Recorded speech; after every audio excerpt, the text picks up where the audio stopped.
Salut, c'est Djibril des Cultures Nouchi. J'ai signé un autre mot pour vous. Chris Constant, bonjour. C'est bon, oui, ça va. Quel est le mouvement? Calé. Quel est Tim Tam? Ça va. Est-ce que tu peux te présenter à mes Mongo? Qui est Chris? Chris, on va dire, c'est un jeune Abidjanais. J'écris. C'est pour ça que je suis là aujourd'hui. Je suis fan de bande dessinée. J'aime beaucoup les bandes dessinées. Et puis, j'écris également des séries, etc. Chris spécialement pour une bande dessinée qu'il a coécrit. Les co-auteurs avec Paul Mann, qui n'est pas disponible. Pourquoi avoir choisi la bande dessinée? Comme j'ai dit, moi je suis fan de bande dessinée. Et puis, je trouve qu'en général, quand on parle de bande dessinée, on pense à Mickey, on pense à Picsou, on se dit que c'est un truc pour enfants. D'accord. Alors que ce livre-là, en fait c'est bizarre, mais les couleurs sont mignonnes comme ça. Mais ça doit être interdit même, on va dire, au moins de 14 ans. C'est pas... Alors que moi, quand j'ai des amis qui achètent le livre, ils veulent donner ça à leur enfant de 7 ans, de 8 ans, etc. Alors que le sujet est assez grave en fait. Donc, je voulais vraiment vous montrer qu'on peut faire une bande dessinée pour des grands. Et la bande dessinée peut aborder tous les sujets. C'est parce que Chris, il a galéré en tant que stagiaire, il a décidé de faire savoir sa galère aux gens. Bien, c'est une fiction qu'il a voulu partager dans sa bande dessinée. J'ai galéré un peu en tant que stagiaire. Mais le peu, là, c'était tellement dosé. L'expérience des stagiaires m'a tellement marqué. Et puis après, j'étais sur mon Facebook. Et puis j'ai demandé aux gens, racontez-moi vos galères des stagiaires. Je me suis rendu compte qu'on avait une nation de personnes traumatisées par les stages en Côte d'Ivoire. Et donc je me suis dit, bon, c'est un sujet qui peut toucher les gens. Et quand vous voyez le livre, est-ce que le livre est reçu? Est-ce qu'il y a des gens, il y a des personnes qui se sentent vraiment dans les histoires?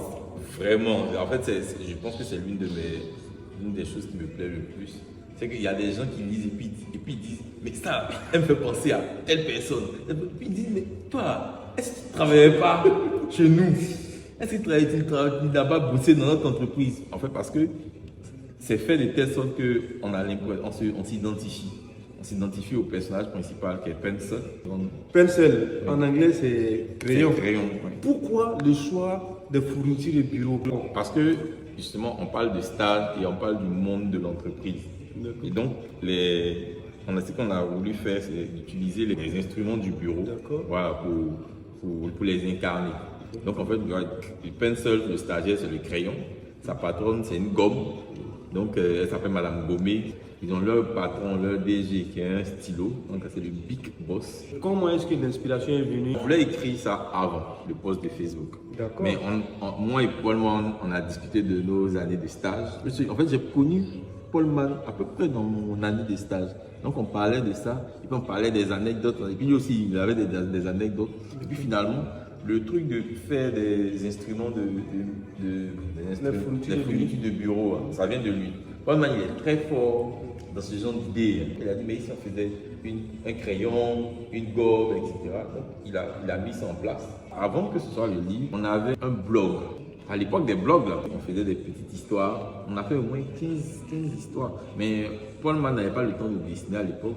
C'était Raymond Dibi, c'est mon ami Raymond qui a dessiné. Voilà. Qu'est-ce que tu donnes comme réponse aux personnes qui pensent que la bande dessinée, c'est un truc des enfants? Non, en fait, il n'y a même pas vraiment de réponse. C'est parce qu'ils ne connaissent pas. En général, tu es confronté à la bande dessinée lorsque tu es enfant. D'accord. Tu journal de Mickey, des choses comme ça. Et puis après, quand tu grandis, tu ne vois plus trop de bandes dessinées. Mais il y a des gens, surtout ceux qui consomment des mangas, etc., ils voient qu'il y a toute une palette. Il y a beaucoup de films, même de séries qu'on trouve sur Netflix, etc., des séries américaines qui sont issues à la base de la bande dessinée. Quel est ton regard sur la bande dessinée, dans la littérature ivoirienne? Ivoirienne, bon, je vais dire ivoirienne et africaine en même temps. On n'est pas forcément très nombreux à avoir produit des œuvres. Il y a notre Koro Marguerite Aboué avec Aya de Yopougon qui était excellent. Après moi je la suis. Je trouve que c'est un art qui doit éclore. Avec la bande dessinée, on peut tout faire. On peut faire de la science-fiction. La dernière fois, je faisais une interview et dit on peut détruire Abidjan dans une bande dessinée. Je pense que ça peut être un support très puissant pour raconter nos histoires. Merci pour le temps que tu nous as accordé. On espère qu'après, quand j'étais stagiaire, on aurait notre mouvement. On a notre moment. À bientôt. Merci beaucoup. Merci. Ah.